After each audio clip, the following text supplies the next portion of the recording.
بسم اللہ الرحمن الرحیم۔ السلام علیکم ناظرین محترم۔ مصر کے بادشاہ فرعون نے ایک خواب دیکھا کہ شام کی طرف سے ایک آگ آئی اور اس آگ نے تمام قبطیوں کے گھروں کو جلا ڈالا جبکہ بنی اسرائیل محفوظ رہے۔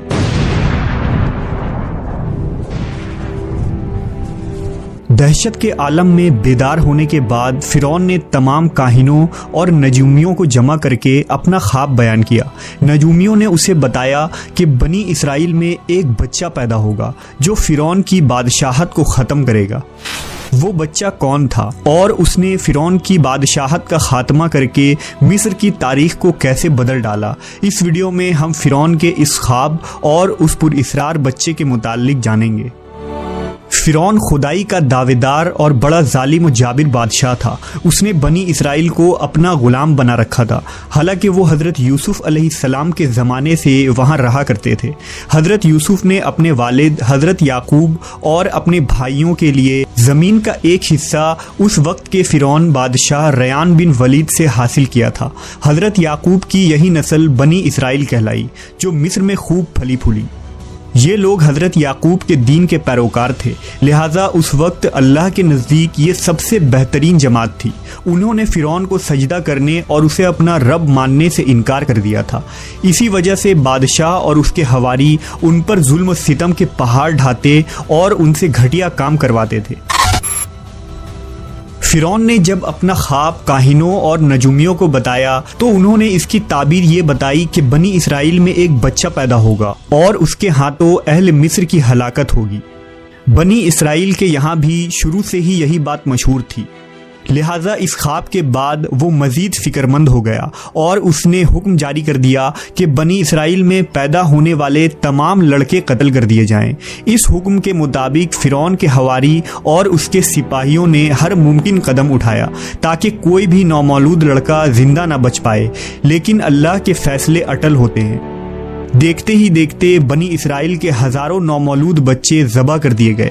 پھر ایک وقت وہ آیا کہ جب قبطی سرداروں نے فرعون سے کہا کہ اگر بنی اسرائیل کے لڑکوں کا اسی طرح قتل عام ہوتا رہا تو ہمیں آئندہ خدمت گار ملنا مشکل ہو جائیں گے، اور پھر ہمارے یہ کمتر، گھٹیا اور غلیظ کام کون کرے گا۔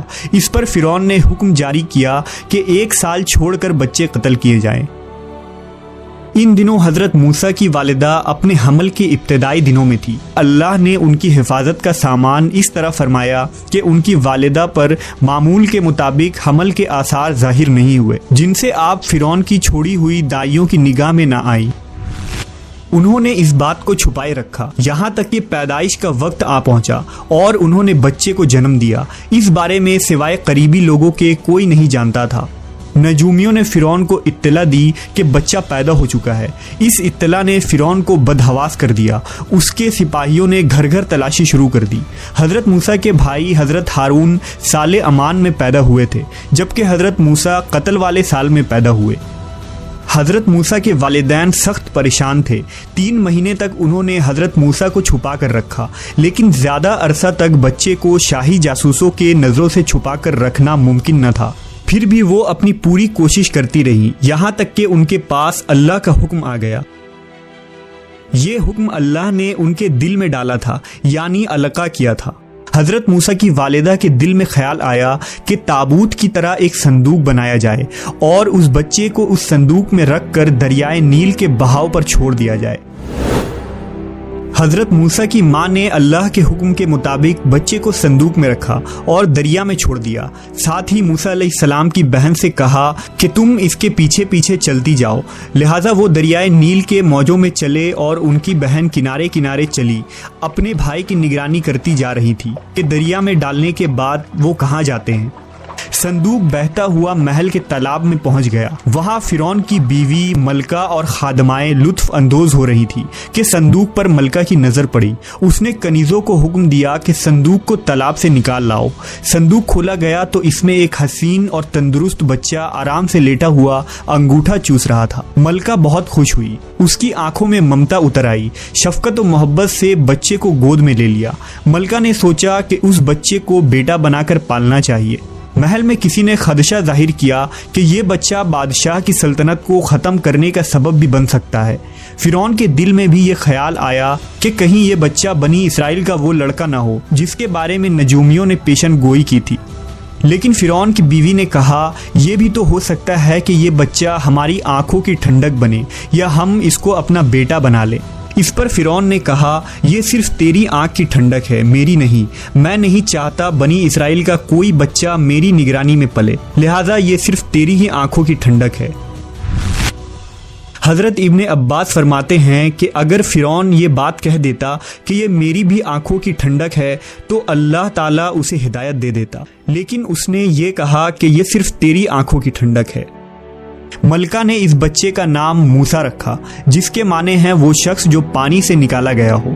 بچے کو جب محل میں لے جایا گیا تو اس نے دودھ کے لیے رونا شروع کر دیا۔ بچے کے پاس دودھ پلانے والیاں لائی گئیں، لیکن بچے نے کسی عورت کا بھی دودھ نہ پیا۔ جو عورت بھی آپ کو دودھ پلانے کی کوشش کرتی ناکام ہو جاتی۔ ادھر موسیٰ علیہ السلام کی بہن دور کھڑی یہ سب دیکھ رہی تھی۔ موسیٰ علیہ السلام کی بہن نے فرعون کی بیوی سے کہا کیا میں تمہیں ایسا گھر نہ بتاؤں جو اس بچے کی تمہارے لیے پرورش کرے اور اس بچے کی خیر خواہ ہو، اس لیے کہ وہ ایک غریب گھرانہ ہے۔ جب انہیں معلوم ہوگا کہ یہ بچہ فرعون کے گھر سے آیا ہے تو انہیں انعام و اکرام ملنے کی امید رہے گی۔ اس گھر میں نیک سیرت خاتون ہے، وہ اس بچے کو بخوشی دودھ پلانا قبول کرے گی۔ فرعون کی بیوی نے کہا چلو ٹھیک ہے، لہٰذا آپ کی بہن انہیں گھر لے کر آئی۔ والدہ محترمہ نے بچے کو دودھ پلایا تو آپ نے فوراً دودھ پینا شروع کر دیا۔ اب چونکہ بچے نے کسی اور کا دودھ پینا قبول نہیں کیا تھا، اس لیے وہ خود بچے کو لے کر آتے تھے۔ اس طرح موسیٰ علیہ السلام کی والدہ کا بے حد احترام ہونے لگا۔ اس طرح حضرت موسیٰ علیہ السلام شاہی محل میں پرورش پا کر جوان ہو گئے اور پورے توانا ہو گئے، لہٰذا اللہ نے آپ کو نبوت کے منصب پر فائز کیا۔ آپ نے بنی اسرائیل کو فرعون سے آزادی دلائی اور مصر سے نکل گئے۔ فرعون بنی اسرائیل کو ختم کرنے کے لیے لشکر لے کر روانہ ہوا۔ جب بنی اسرائیل بحر احمر کے قریب پہنچے تو اللہ نے ان کے لیے دریا کے بیچ سے راستہ کھول دیا۔ یہ وہی موقع تھا جب فرعون کا وہ خواب پورا ہونے والا تھا اور اس کی بادشاہت اور لاؤ لشکر تباہ و برباد ہونے والی تھی۔